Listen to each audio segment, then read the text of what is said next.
જય સંવિધાન બધા મિત્રોને ગુડ મોર્નિંગ, સુપ્રભાત।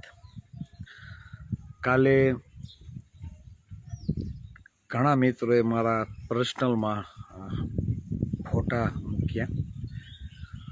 મહુવા વિવાદમાં જે ડીવાયએસપી રીમાબા ઝાલા જેમને ચાર્જમાંથી હટાવવામાં આવ્યા હતા તેને ફરી પાછો તે જ ચાર્જ આપવામાં આવ્યો છે।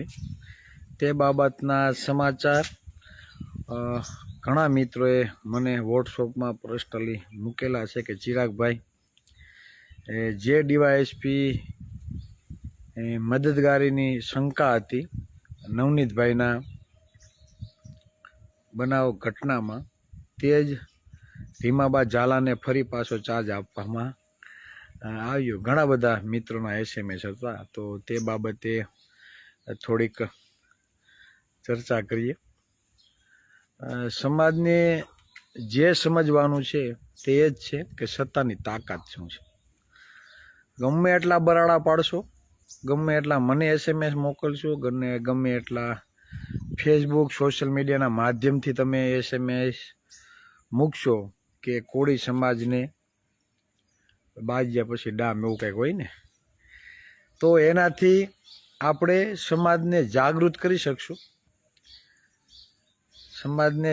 કરી શકશું, પણ રીમાબા ઝાલાનું કોઈ પણ જાતનું કાંઈ બગાડી કે નવનીતભાઈને બરાબર રીમાબા ઝાલા ઉપર જે આપણે શંકા હતી તેનું આપણે કંઈ કરી શકશું નહીં, કેમ કે સત્તા છે ને, સત્તાની તાકાત જ એ છે,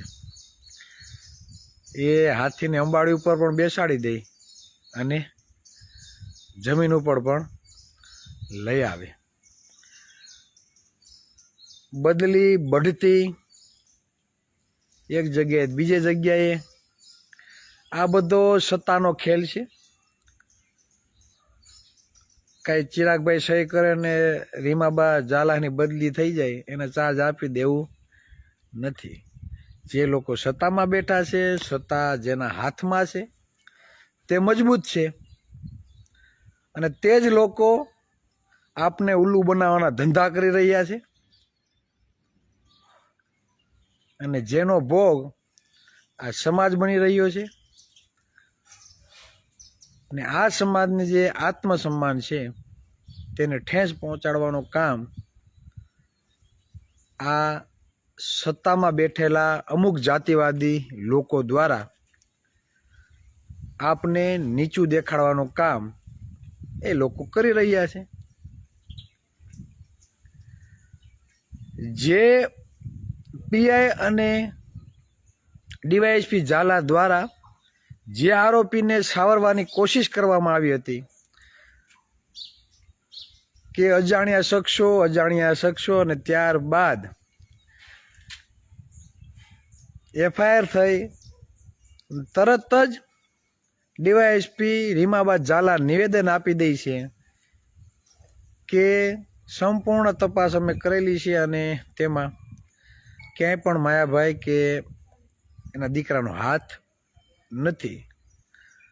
અને ત્યાર પછી જ કોળી સમાજે એટલા દિવસો લગી આંદોલન કર્યો, ધંધો રોજગાર ખોટી કર્યો, આર્થિક રીતે પાયમાલ થયો, હા દેકારો થયો, અને ઘણું બધું નુકસાન વેઠી નવનીતભાઈને ન્યાય અપાવવા માટે રોડે ચડ્યો।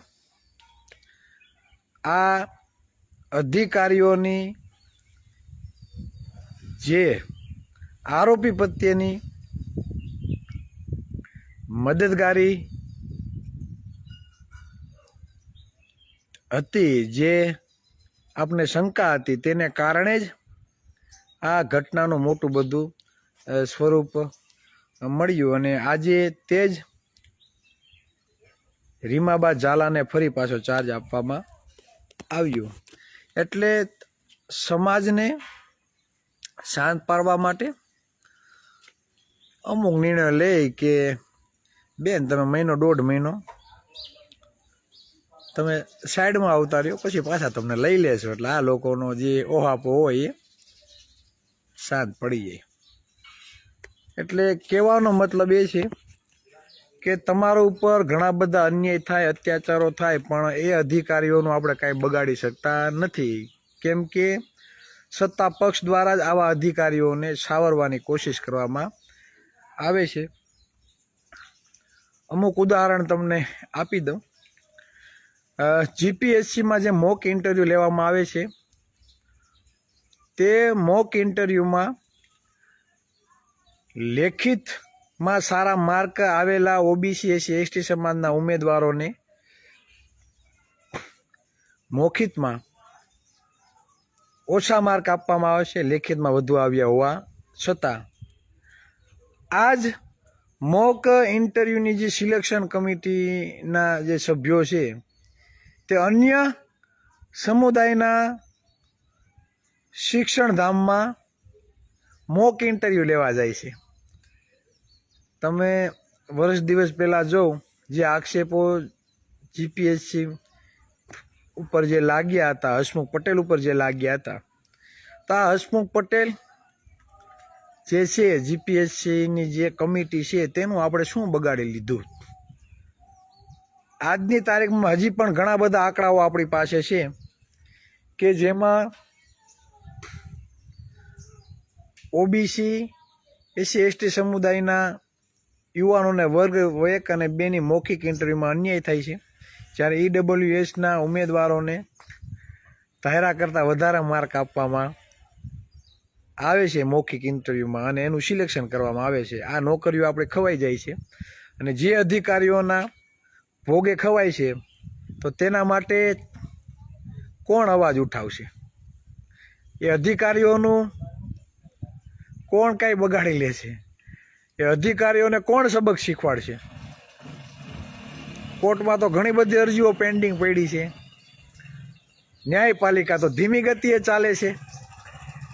ત્યાં તમે ન્યાય મેળવવા જાઓ તો આયા તમારા બાળકોને હજારો નોકરીઓ ખવાઈ જાય. તમે ત્યાં ન્યાય લેવા જાઓ ને તો અહીંયા ઘણી બધી નોકરીઓ તમારી ખવાઈ જાય છે.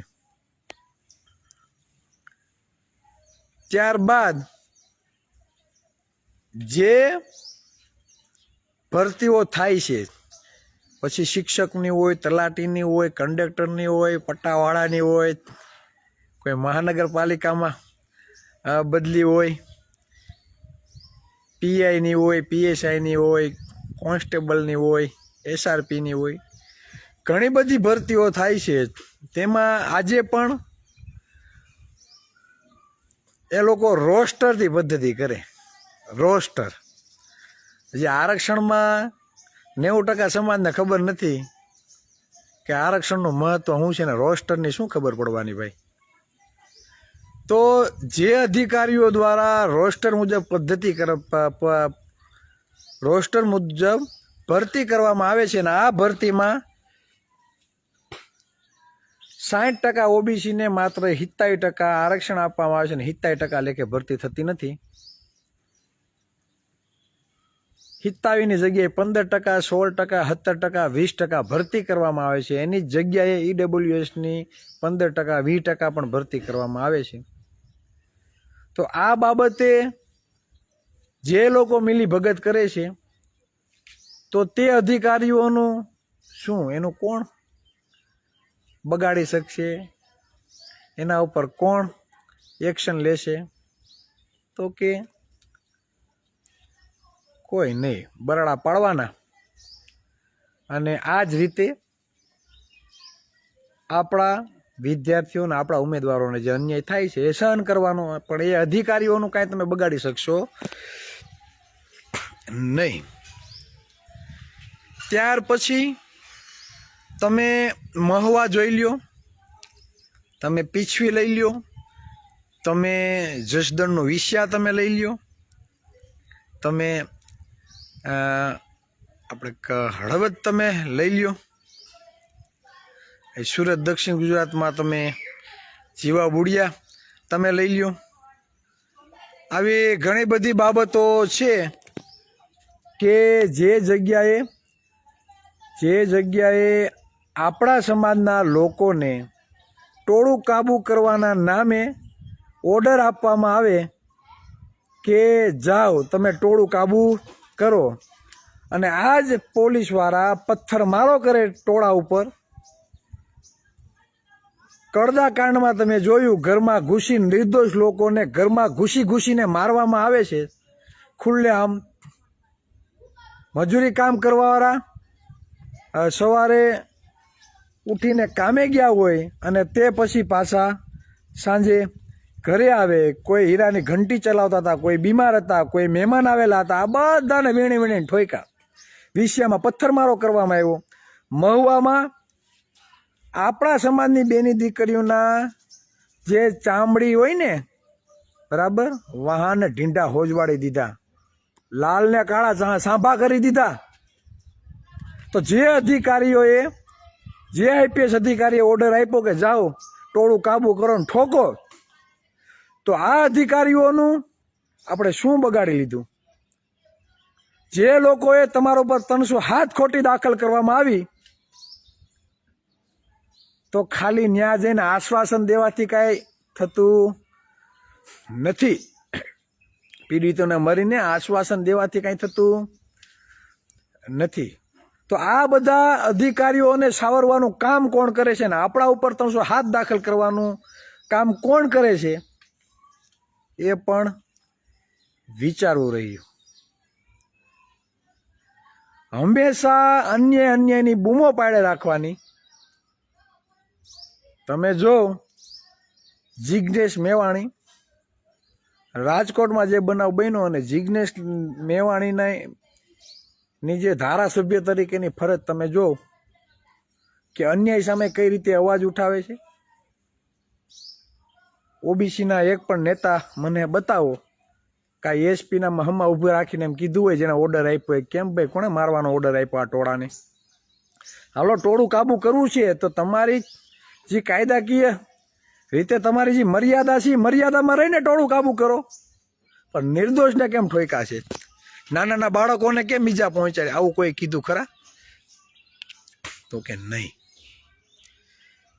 તો આ બધી જે ઘટનાઓ બને છે, તમે ધોરાજીમાં તમે જોઈ લ્યો, જે બે વ્યક્તિ ભાજપ સાથે સંકળાયેલા છે, હિન્દુ સંગઠન સાથે સંકળાયેલા છે, રાજકીય આગેવાનો સાથે ચેડા છે, એ બે આરોપીનું નામજોગ ફરિયાદ થઈ જ નથી. બે આરોપીની થઈ છે, 4 હતા, એમાં 2 આરોપીના તો નામ જ નથી લખ્યા.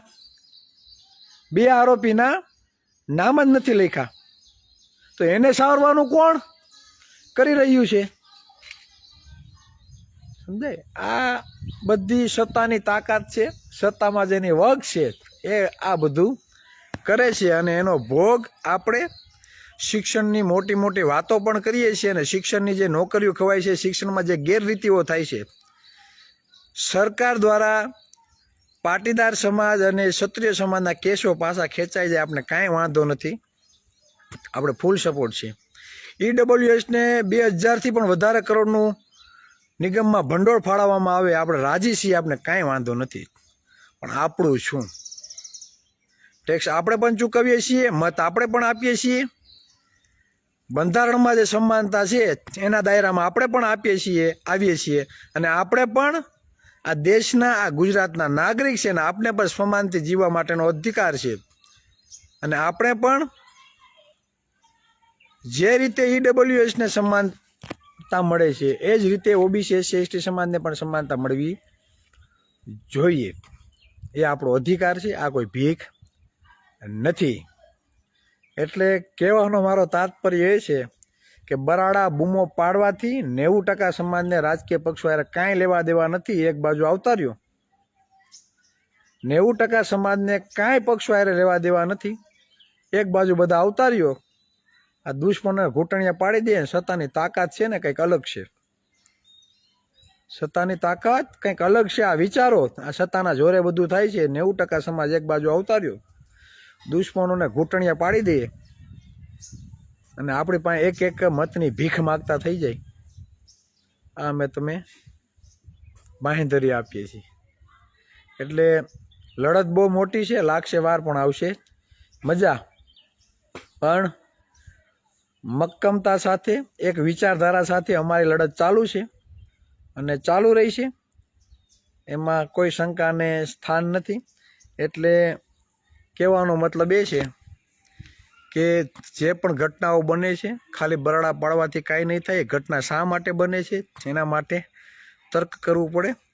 ગૌતમ બુદ્ધે કીધું છે કે અપો દીપો ભવ, કે તું જ તારું કલ્યાણ કરી શકી. એટલે કોળી સમાજે જો પોતાનું કલ્યાણ કરવાનું હોય, પોતાના સમાજનું કલ્યાણ કરવું હોય તો કોળી સમાજના એક એક વ્યક્તિ એવું વિચારવું પડશે કે મારા મતની કિંમત શું છે, અને મારા મતની કિંમતના જોરે તર્ક સાથે આગળ વધી અને કઈ દિશામાં આપણે આગળ વધવું છે, આ દિશામાં આપણે આગળ વધી આ સરકારને 2027માં પાડી દઈએ અને નવા સૂર્યોદયની આપણે શરૂઆત કરીએ. સમાજને જે દિશામાં લઈ જાવ છે શાસક સમાજનું નિર્માણ, તો એ ધ્યેય સાથે અને લક્ષ્ય સાથે યુવા કોળી એકતા સંગઠન આજે લડી રહી છે, લડશું. આગામી દિવસોમાં ફરી પાછા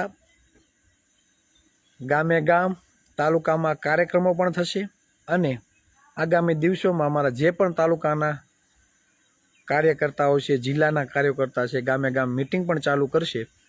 તો એમાં પણ અમને સહભાગી થાવ. અન્યાય અને અત્યાચાર અને સમાનતાની લડતમાં કોઈને આમંત્રણ ન હોય, જોડાઈ જવાનું હોય, બરાબર. અને જે લોકો લડે છે તેના ઉપર જ આક્ષેપો થાય, જે લોકો લડે છે તેના જ ટાંટિયા ખેંચવામાં આવે છે. અને એવું બધું હોય તો અમે જે રજૂઆત કરીએ છીએ એ રજૂઆત અમારા વિરોધી પણ કરે ખુલીને, તો લડત લડવાની અમને પણ મજા આવશે. એટલે વધારે વાત નહીં કહેતા, ઘણી બધી ચર્ચા થઈ ગઈ. એટલે હંમેશા અન્યાયની બૂમો પાડવા કરતાં ચાલો એક સાથે બધા શરૂઆત કરીએ, મતની કિંમત સમજીએ. અને જે આ લોકો છે જાતિવાદી લોકો, જે તમને સોસાયટીમાં મકાન નથી આપતા, તમે ક્લાસ 1 અધિકારી બની જાઓ તો તમને સાહેબ કહેવા પડે. તમને મુખ્યમંત્રી બનાવવામાં નથી આવતા, શું કામે? કે ઓબીસીના દીકરાને, કોળીના દીકરાને, એસસી એસટીના દીકરાને સાહેબ કહેવા પડે કે સાહેબ. એટલે આ સાહેબ કહેવાની જે હોડ છે, સાહેબ કહેવાથી જેમને એમને નીચું લાગે છે. એટલે આ બધી જાતિવાદી માનસિકતા ધરાવનારા લોકોને એની ઓકાત બતાવવી પડે. આપણી તાકાત શું છે એ તેને બતાવવી પડે. આપણી એકતા શું છે તે એને બતાવવાનો સમય આવી ગયો છે. તો સાથે મળી નવા વિચાર સાથે, બરાબર, જે લક્ષ્ય આપણે લઈને નીકળ્યા છે તેની સાથે અમારી સાથે જોડાવ અને આ સમાજને શાસક સમાજના નિર્માણ તરફ આપણે લઈ જઈએ. બધા મિત્રોને જય સંવિધાન, જય ભારત. ફરી પાછા મળીશું. આભાર.